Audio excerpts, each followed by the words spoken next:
तो हम लोग वर्ग को हम लोग स्क्वायर भी बोलते हैं, स्क्वायर, और को हम लोग एंड कहते हैं, और आयत को हम लोग बोलते हैं रेक्टेंगल। क्या बोलते हैं बेटा? रेक्टेंगल बोलते हैं, रेक्टेंगल बोलते हैं। ठीक है, तो सबसे पहले हम देख लेते हैं जो वर्ग और आयत है वह दोनों एक प्रकार का क्या है बेटा? एक चतुर्भुज है। ठीक है, जो वर्ग है और आयत है ये दोनों क्या है बेटा? एक प्रकार का चतुर्भुज है।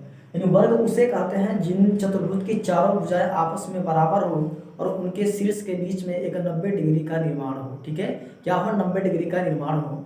वह चतुर्भुज जिनके चारों भुजाएं आपस में समान हो और उनके प्रत्येक शीर्ष के बीच में एक 90 डिग्री का कोण निर्मित होता है, उस चतुर्भुज को हम लोग क्या बोलते हैं? वर्ग बोलते हैं। ठीक है, और इनके जो दोनों डायगोनल यानी विकर्ण होते हैं, डायगोनल, वह एक दूसरे से आपस में क्या होते हैं? समान होते हैं। ठीक है, तो उसी प्रकार से हम लोग देख लेते हैं आयत को हम लोग इंग्लिश में रेक्टेंगल कहते हैं। तो रेक्टेंगल क्या होता है? रेक्टेंगल का मतलब होता है वह चतुर्भुज जिनके आमने सामने की भुजाएं बराबर हों और उनके प्रत्येक शीर्ष के बीच में एक 90 डिग्री का निर्माण हो, उसे हम लोग बोलते हैं, उस चतुर्भुज को आयत बोलते हैं। क्या बोलते हैं? आयत बोलते हैं।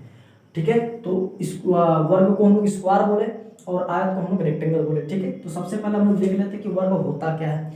तो वर्ग का स्केच हम लोग बनाने के लिए क्या करते हैं? एक हम किसी आकृति को लेते हैं और ये आकृति आपकी एक होगी चतुर्भुज की आकृति। वह चतुर्भुज की आकृति जिनकी चारों साइड क्या हो? आपस में समान हो। जैसे मैं यहाँ पे एक वर्टेक्स ए मान लेता हूँ, वर्टेक्स आपका बी, वर्टेक्स आपका सी और वर्टेक्स आपका डी हो गया। ठीक है, तो ये आपके इस वर्ग के 4 वर्टेक्स हैं। वर्टेक्स का मतलब होता है जो कि कोने होते हैं। क्या होते हैं बेटा? कोने होते हैं।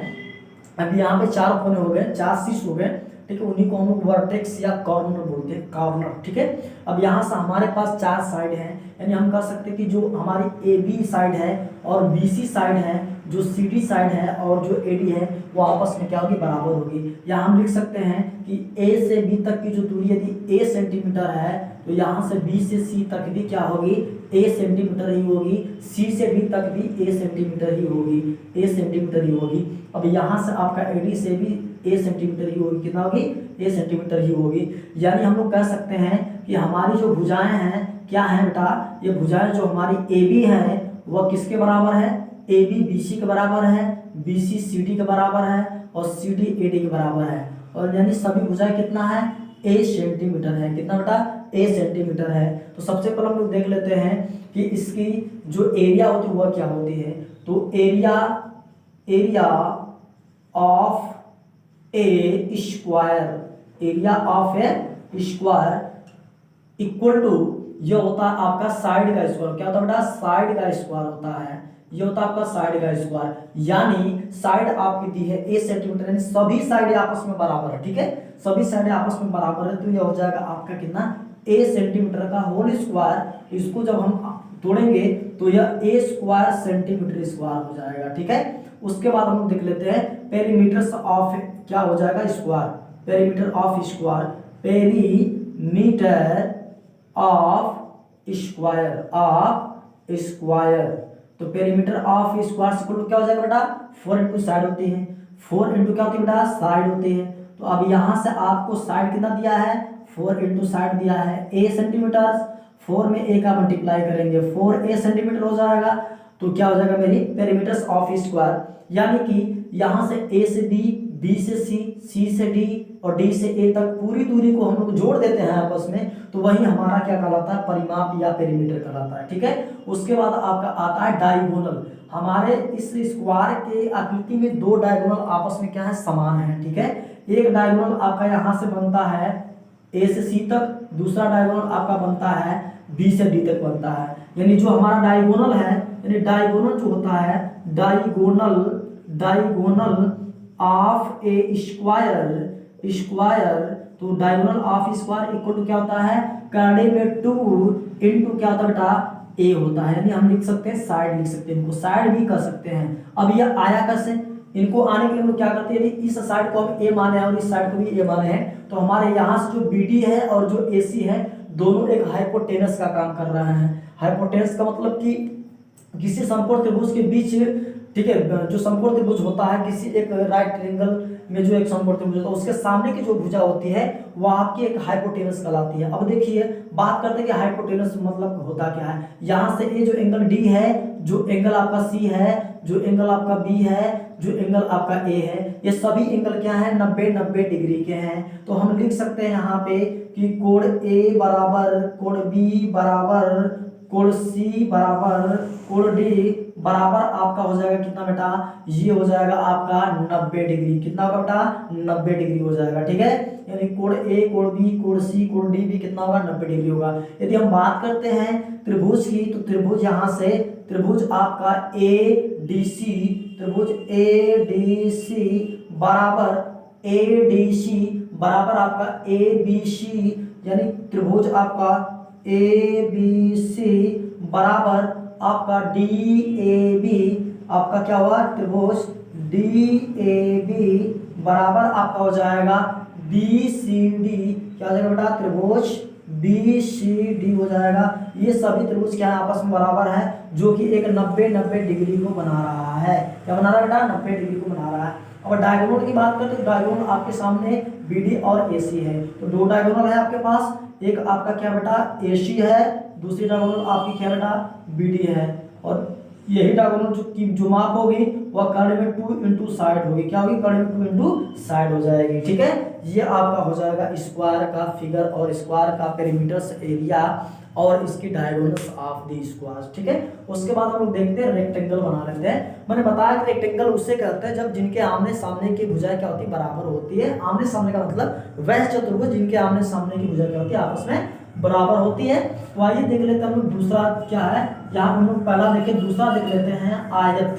ठीक है, अब यहाँ से मैंने क्या किया, यहाँ से दो लंबी लेंथ को मैंने ले लिया और इस दोनों लंबी लेंथ के दोनों बिंदुओं को आपस में क्या किया मिला दिया। यहाँ पे एक रेक्टेंगल बन गया। इनको हम लोग बोल सकते हैं रेक्टेंगल। क्या बोलते हैं बेटा रेक्टेंगल बोलेंगे। क्या बोलेंगे रेक्टेंगल बोलेंगे। ठीक है, अब यहाँ से रेक्टेंगल हम लोग बोल दिए। इनको हम लोग एक नाम आयत का भी देते हैं। क्या देते हैं बेटा आयत का नाम देते हैं। अब यहाँ पे हम बात करते हैं तो सबसे पहले हमने क्या लिया, एक बिंदु लिया था और बिंदु को मैंने क्या माना, बिंदु से स्टार्टिंग यानी ए वर्टेक्स बी वर्टेक्स सी वर्टेक्स और डी वर्टेक्स हो गया। यानी यहाँ से हम कह सकते हैं कि वर्टेक्स ए बी सी व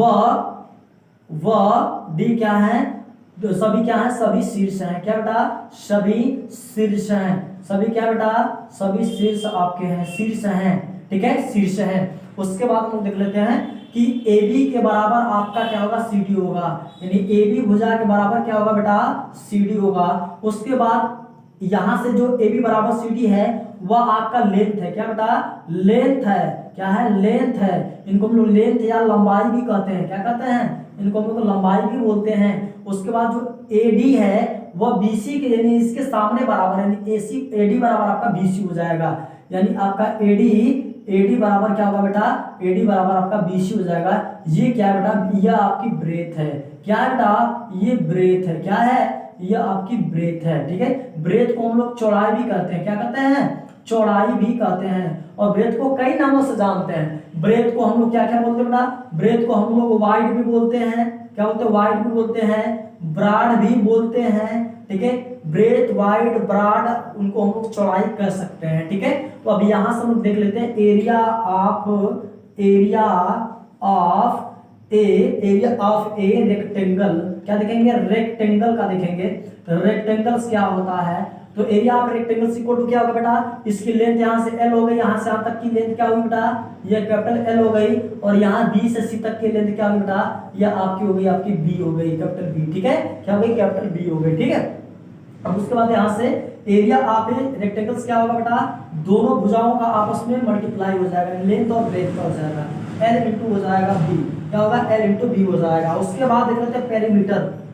पेरीमीटर आप लोग जानते हैं कि पेरीमीटर और एरिया होती क्या है। ठीक है, हम बस को लिख रहे हैं कि आप लोग समझ जाएंगे इंग्लिश में। आप लोगों ने कहा है कि सर इंग्लिश में लिख दीजिए, तो हम इंग्लिश में आपको लिख दिए हैं, इसको आप लोग समझ लीजिएगा। तो perimeters of a rectangle equal हो जाएगा आपका क्या होता है सभी भुजाओं को हम लोग आपस में जोड़ देते हैं। तो अब बताइए ए बी बराबर है CD के, तो यहाँ पे AB की लेंथ कितना L है, तो यह भी L और यहाँ से यहाँ तक भी L कितना होगा 2L होगा।